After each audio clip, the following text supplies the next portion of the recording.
Kum ka jing penlong ya ka Nongbah Shillong kum ka smart city. Menteri Nongbah Khubor ha ka step riu tarik rempang arhajar arpun riu ula pli pat ba ya ka jaka parking kali ka balatip kum ka multi level car park ka balashna lengba ka project by Shillong Smart City ka bakat kum ka juga bamenta ka badan marjan bat ka additional secretariat ha ka jinglut ka bah riu point san kelur tengka ka bala benrung kum bah riu pautam ni duna ki kali.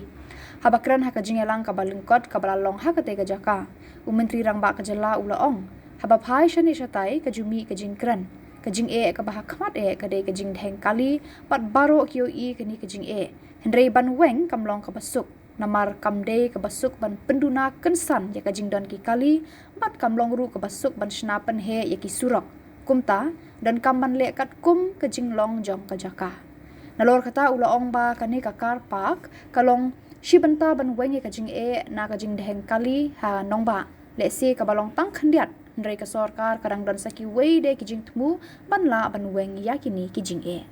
I should say a historic day, especially for the citizens of our capital Shillong city. We all know that if you go through social media, if you ask people, everybody will tell you that why the biggest problem that we face is, apart from many other problems, is the congestion and the traffic problem in Shillong. And whoever I meet, especially officials who come from outside, people who come from outside, the first thing they tell me is, why aren't you doing something about the traffic? So this is a common thing that we have all gone through and we all go through every day. But most don't understand that the problem is quite evident in front of us, but the solution is not very simple. Where do we start? What do we do? We can't just simply reduce the cars, we can't simply just expand the road. So we have to work within a limited constraint, conditions, whatever the different aspects are there within the city which are limited in nature. And therefore all these challenges came in front of us. So a multi-pronged strategy was developed to slowly and steadily decongest the city. Of course, first aspect was to figure out what really is the problem.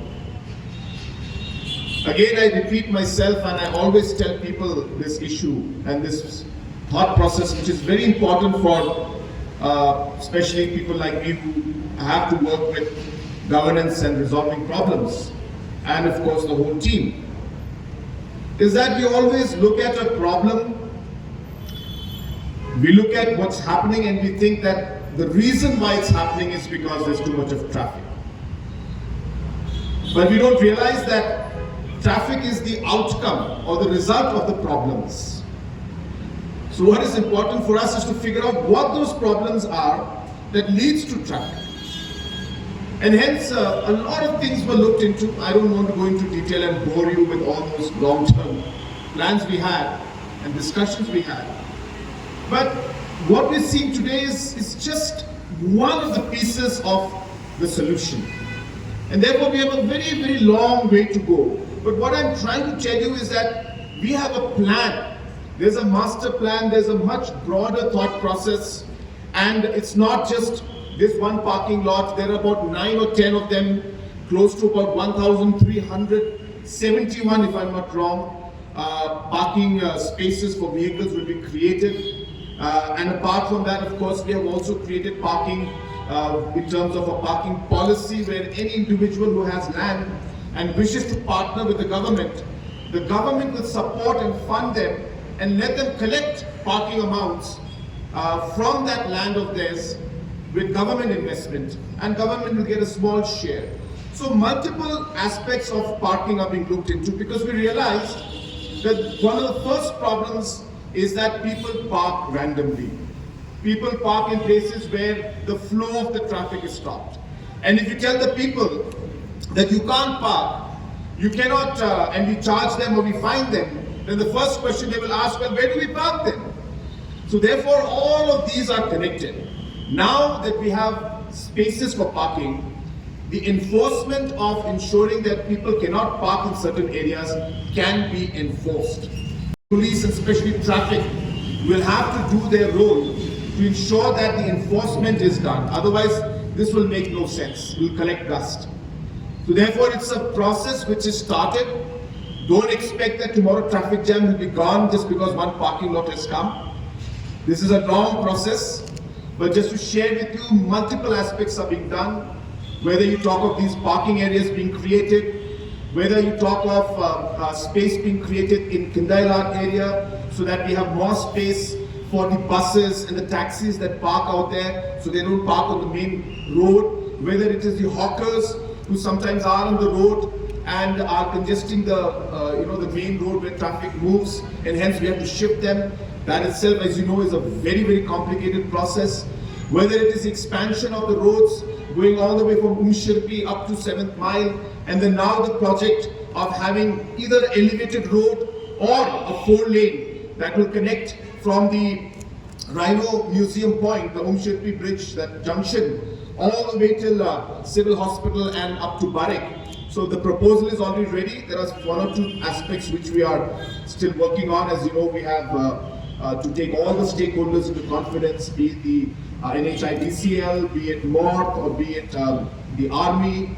There's a lot of work to be done there. But the proposal is at a very advanced stage, and hence you can imagine all these bottlenecks which are there, once they are clear. So you can imagine if there is an elevated road or a 4-lane that will come from Anjali Point all the way to Civil Hospital.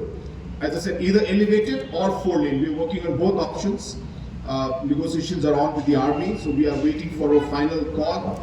But what I'm saying is that all of these things are being looked into, whether the project on its own.